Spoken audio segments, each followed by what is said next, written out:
Introducing my Free Fire squad. enemy அடிக்கும் போது backup கொடுறானா ஒரே முட்டா ஓசிக்கில போட்டு போனதா இவனோட வேலை. இதனாலேயே பேக்கப்புக்கு இவனை கூப்பிடவே கூடாது. என்னன்னா நாங்க மைக் ஆன் பண்ணி உயிரை கொடுத்து வாழ்வான்னு கத்துனாலும் தவறு கிடைக்கலடா மாப்பிள்ளன்னு ஒரே முட்டா கதையை கொடுப்பான். அது டீமுக்கு ஏதாச்சும் பொண்ணு வந்துச்சுன்னா அப்ப மட்டும் மைக் ஆன் பண்ணி பேசுவான். இதனாலேயே நாங்க இவனை அன்போட பொம்பளை சோக்குன்னு கூப்பிடுவோம். இவருதான் எங்க டீமோட பெரிய கை. சீரியஸா ரேங்க் மேட்ச் விளாண்டு இருக்கும் போது யார்கிட்ட இருந்து போன் வந்துருச்சுடா நீங்க விளையாடுங்க அப்படின்னு பாதிலேயே கட்டி விட்டு போறது இவரோட வேலை.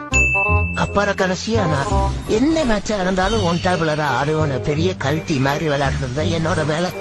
இதனாலேயே எங்க டீம்ல இருக்கிற எல்லாரும் என்னைய சோழன்னு அன்போட அழிப்பாங்க. இவரதான் எங்க டீமோட இன்னொரு பிளேயர். இறங்கினா வீட்டுலதான் இறக்குன்னு சொல்லிட்டு இறங்கி நாங்க இறங்கி லூத் அடிக்கிறதுக்குள்ள செத்து போயிட்டு அதுக்கப்புறம் அறிவாபாடுகளான்னு கதறுவாரு.